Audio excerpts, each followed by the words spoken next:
All right, so guess what we're talking about this month? Do y'all remember? Courage, right? Is the art of courage, the art of courage. So last week, oh, we talked about pray up. Remember that? Oh, yeah. It seems like a long time ago, doesn't it? I feel like we got to find some way to be connected in the middle of the week because Sunday to Sunday feels like a very long time. But last week I talked about praying up and really talking about how right now what is required is that we have courage, right? The courage to pray up, the courage to lean on the divine presence, no matter what the external picture, no matter what the craziness, the chaos, but having the courage to move into prayer, to move into the knowing that there is only one presence and power and that it is available to us to use us and for us to use it, right? And to lean into that spiritual practice even when things seem to be going just insane, right? So we talked about that last week.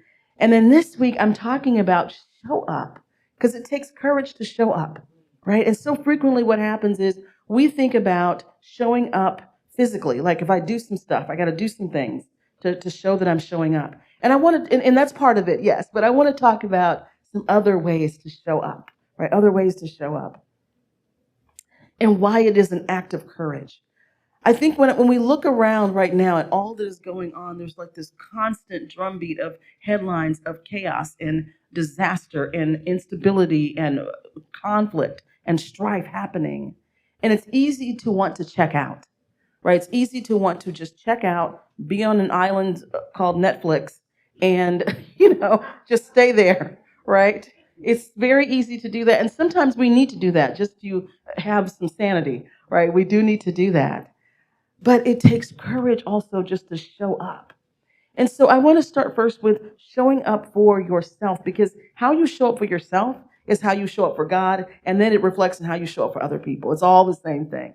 So let's talk about that. So let me talk first because sometimes it's easier to see something clearly when we talk about what we don't want, right? So some of the ways that we don't show up for ourselves that I see happening a lot right now with myself, with my clients, all around me. So one is when energy begins to move through you in a certain way, like something wants to express through you and you suppress that, right? You suppress that, right? Or you divert it, or you act like that energy is not there, or that desire, or that thought, or that idea, and you suppress it, right? That is not showing up for yourself. Because that energy that is within you that is stirring, that desire within you that is stirring, that little voice within you that is stirring, that voice wants to express. It is the divine presence, right? It is the divine implanted within you, the divine spark that wants to show up, that wants to express, that wants to stretch out as your life. And so when we suppress that, or we act like that is not there, then we don't show up for us. We abandon ourselves. We abandon our deepest desire. We abandon the divine within us that created us. We abandon that which it wants to express through us. Are y'all following what I'm saying? Right? So the divine has created us, and it created us specifically and uniquely because there's something it wants to express that can only express through us. And when we don't honor that, we're out of alignment. We're out of integrity. We're contributing to the out of integrity that's happening in the world. We contribute to that vibration when we don't honor that call, right? So the way that we show up for ourselves then is we acknowledge that desire. We acknowledge that stirring. We acknowledge that voice. We acknowledge that within us that wants to be bigger and greater and play differently or show up differently or be different, right? And so, as I said last week, this is Pride Month, right? This is a month of showing up as your unique self, of claiming that, of coming out, of standing in the truth of who you are, that each one is made uniquely. There are no mistakes. There are no mistakes, right? So showing up means honoring that still small voice. Yeah. Another thing we do when we don't show up for ourselves, and I'm talking to myself here, when we judge or deny our body's needs, right? Because we have this body that is a temple of the divine spark. It is the house that the spirit dwells in. And we don't always treat it that way. right? We don't treat it as this beloved instrument, this beloved home, this beloved temple that is housing the most valuable thing ever. And so when we deny ourselves food or water, or we overwork, or we overplay, or we, do the things that are not healthy for us, whatever that looks like, right? Whatever that looks like. Perhaps it is substance abuse or whatever it is that's happening. When we do that, we're not showing up for ourselves. We're not showing up for ourselves. And perhaps it looks like allowing consistent boundary breaches to happen, allowing people to walk all over us, to be a doormat for someone or some place. Sometimes it's work, right? Sometimes we have great boundaries. And this is what I find. Sometimes we have great boundaries in some places, and then there's other places where it's like there are no boundaries, right? And so really looking at your life and going, wait a second, where do I need to have a really lovely boundary? Right? Or where do I have a boundary that I really don't need to have there because it's actually a barrier, right? And so really beginning to look at that for yourself, because that is how we show up for ourselves. We create space, right? We create a container for ourselves to be in, to express in, to interact in, to live in, to thrive and to flourish. And if we don't have those boundaries to do that, we just get trampled over. Very much like if you plant a garden and you care about what's in that garden and you need to protect it from some of the other elements, like maybe deer or other animals, you put a little fencing, insects, you put a little fencing around it, right? Or you spray some stuff on it that creates a chemical boundary, yes? Because you want those plants to flourish. You want those crops. Do you have crops? Are we farmers? Are we we're in farmland, right? Actually, I do have a couple of farmers in the room. I forgot about that because we're in farm country. But the point I'm making is in your garden or even in your crops, you have boundaries, right? So that they can be protected, they can grow. And so I'm inviting you into right now to look for yourself. Do you have those things in place that allow you to flourish and grow? Do you have those things in place that allow you to feel safe to navigate through this turbulent time that we're in? Yeah. So this is really about having the courage to do that because it takes courage to show up for yourself. We are socialized, many of us are socialized to put other people before us, particularly I think if you're a parent, right? Put other people before us, right? And we all know the very trite saying, you got to put your own oxygen mask on first, right? You have to show up for yourself first before you can fully show up for someone else, let alone the world. And what's happening is I see so many people running out to show up for the world from a place of not being aligned internally, not being aligned with spirit, not being showing up for themselves, yet going out with that consciousness, trying to fix the world. It creates more chaos, right? It creates more misalignment. Yeah. So another thing is, and this happens a lot, and I'm again talking to myself.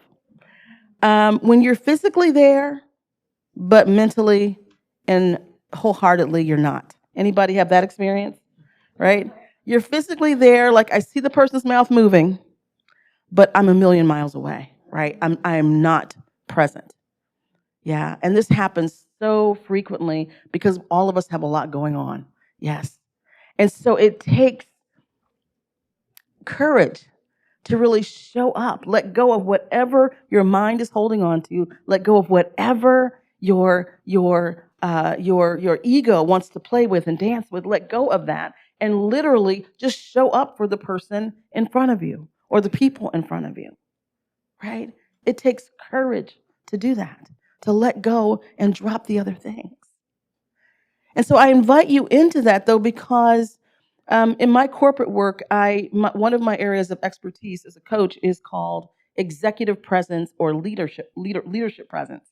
And what that means is it's a leader's ability to show up authentically, to engage, to inspire, to motivate others, to build teams, and to really be able to be empathetic and also drive results, right? So that's what, and typically in my coaching practice, I used to work with a lot of folks in tech, who, particularly men in tech, who were brilliant, but were not great people leaders, right? Or needed help with people leadership. Like, how do I engage and inspire an audience? How do I motivate people to get something done? How do I lead my people through a challenge or navigate through difficult terrain, right? How do I communicate in ways that get that result?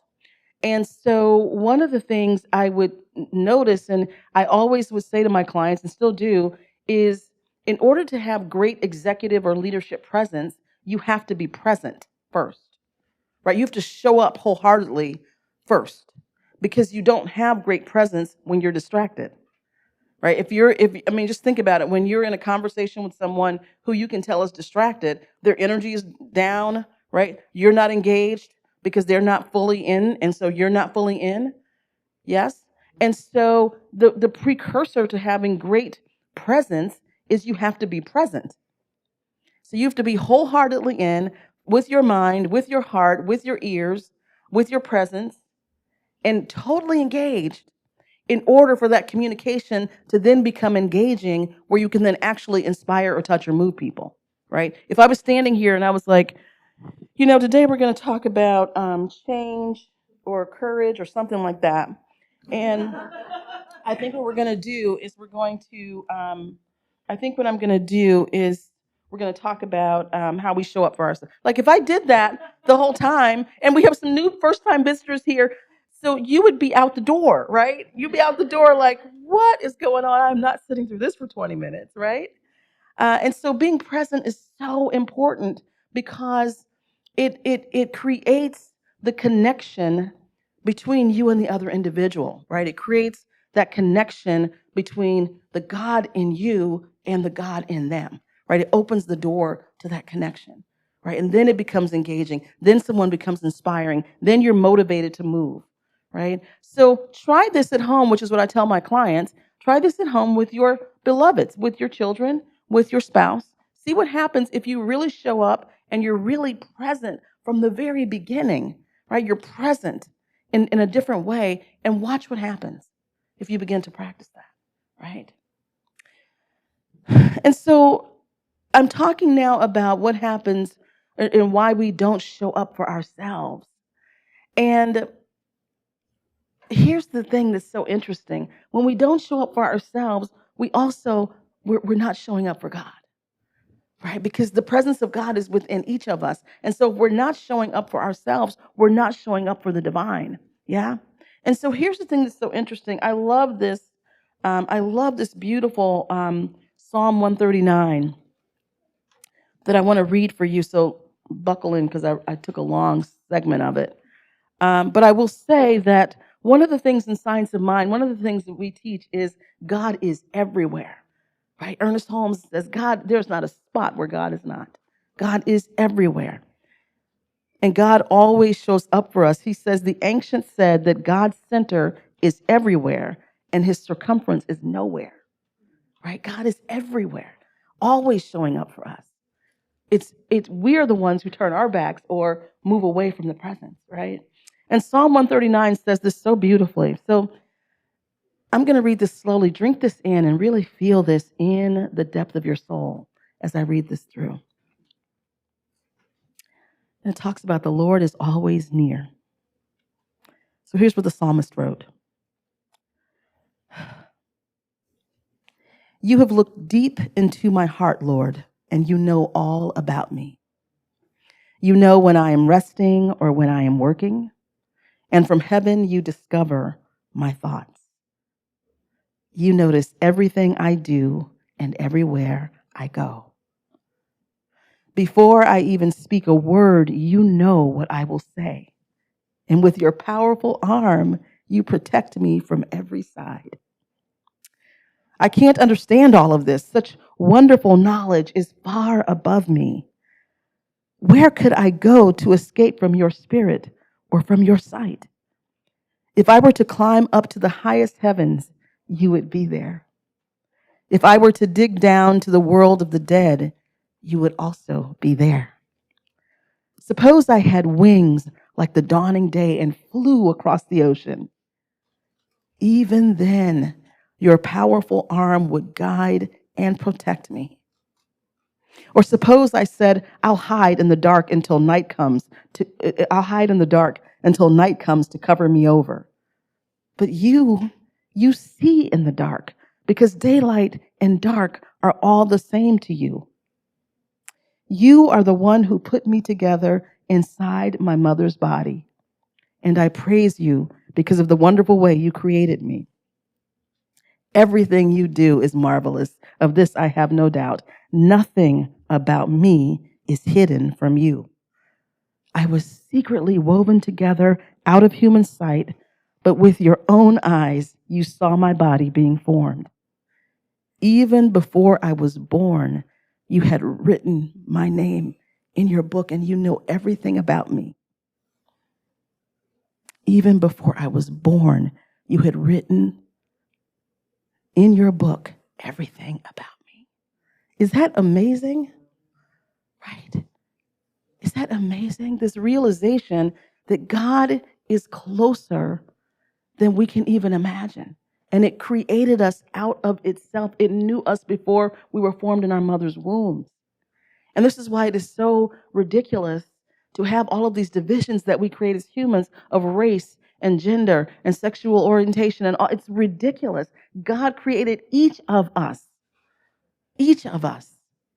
out of itself, and it knows us intimately. And it created us exactly the way we are for a reason. And so we are all valuable. We are all worthy.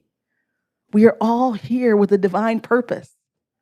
We are all here for a reason. No one is left out. No one is outside of the love of God. No one is outside of the power of God. And so especially at Pride Month, where I stand with my sisters and brothers, right? And I want you to hear these words. No one is outside God's love because God created each one out of its own self, out of its own fabric, right? So my question for you is, if we feel the truth of those words, then how could we not show up to God, to Spirit, right? How could we not enter into our meditative practice where we commune with the divine? How could we not do our prayer practice? That is our way of communicating with Spirit and harnessing the power that God is to transform and change our lives and the world around us. How could we not spend stillness and quiet and contemplation reading the word, whatever word moves you, whether it is the Bible, whether it is the Bhagavad Gita, whether it is, whatever it is. How could we not spend time with the divine when it knew us since before the beginning? It knows everything about us. It created us out of such love. And so why would we not show up for that? Because it shows up for us, right? It is showing up for us in every single moment. And the beautiful thing about Spirit is it is always there, no matter how far away we think we have gotten from it. It is always just waiting, standing at the door, waiting for us to open it, right? And the world right now needs us to open the door. The world right now needs us to show up, right? And so the first thing is, how do I show up for myself? Because that is the portal to showing up for Spirit.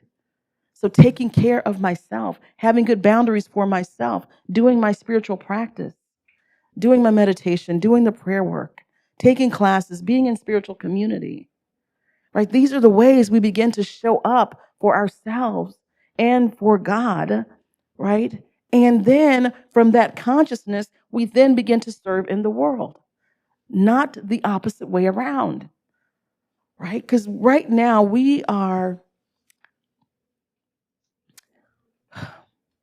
on such a thin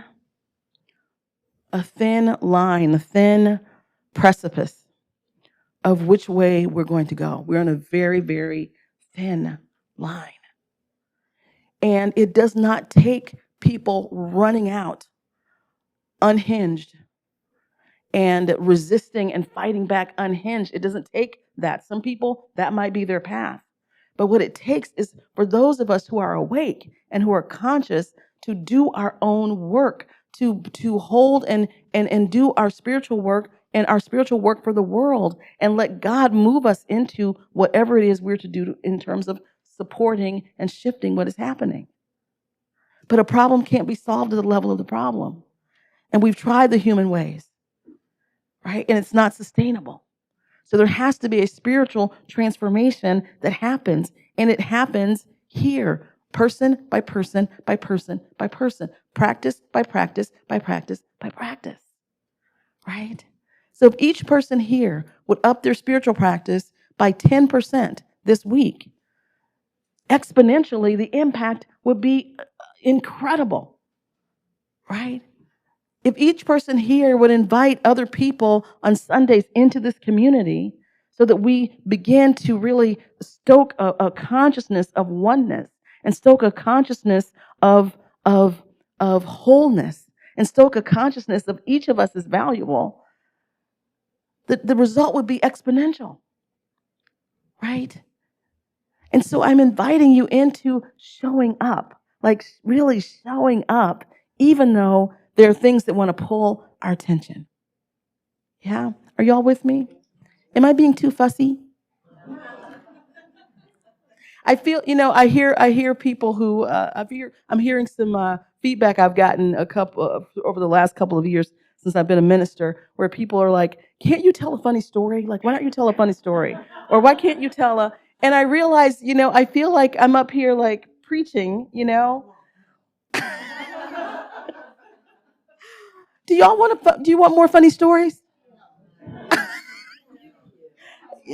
Yeah. Okay. Yeah. Yeah. Yeah. So I have two little ones who want more funny stories. I'm sorry I can't help y'all out. Oh my goodness. Yeah, I try to find, you know, it has to be organic. Like I just can't find, how Joel Osteen, the top of his talks, I like Joel Osteen. And he always has like some funny joke he tells. And it's like, I, I, that's just, it's not me. No. So we'll just keep going and you'll just tell me if I'm too fussy. Yeah? Okay. All right. Yeah. So the last thing I want to say about showing up, is really pushing through resistance when you show up for others, right? Or when you show up to something. Wait, let me figure out. Wait, hold on a second. Okay, so I'm going to be honest here. So yesterday I had to attend an event that I was excited to attend, but had some mixed feelings about attending. And I was never not going to attend, right? But part of spiritual growth means that you have to show up, right? You have to show up. It doesn't matter how you feel about a thing, you show up, right? It doesn't matter what people have done or not done, you show up, yes.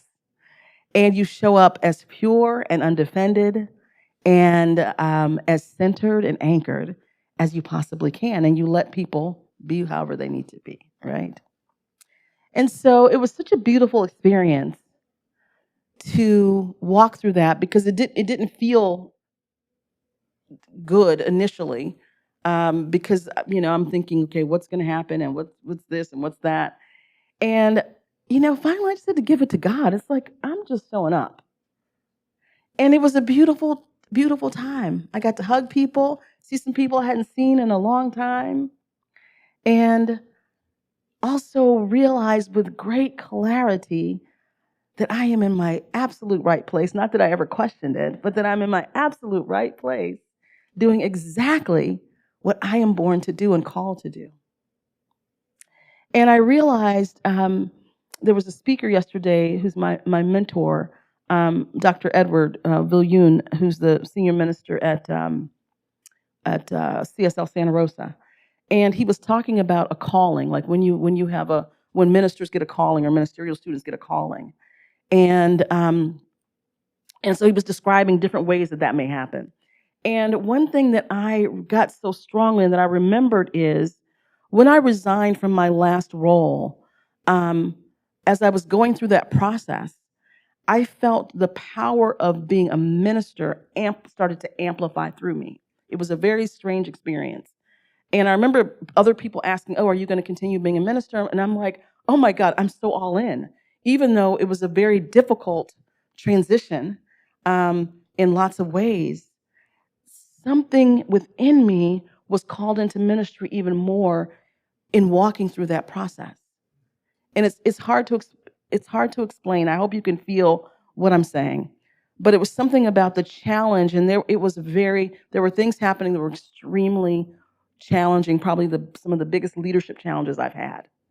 And even through all of that, I felt even more called to be a minister, right? Even more called. It was like just it started amplifying and amplifying and amplifying. And so I don't know why exactly I'm sharing this, except to say that there was something about even going through that experience, being willing to show up and to show up and to show up, that sort of pushed me even more into my purpose, right? It pushed me even more into my purpose. And so I want to invite you into that. There may be things that you're going through right now that are difficult or challenging, and just show up. Just do your prayer work. Just get centered in spirit. Just put one foot in front of the other, and you will be amplified in the purpose that is your purpose and the calling that is your calling, right? It will sharpen you and ready you for what is next.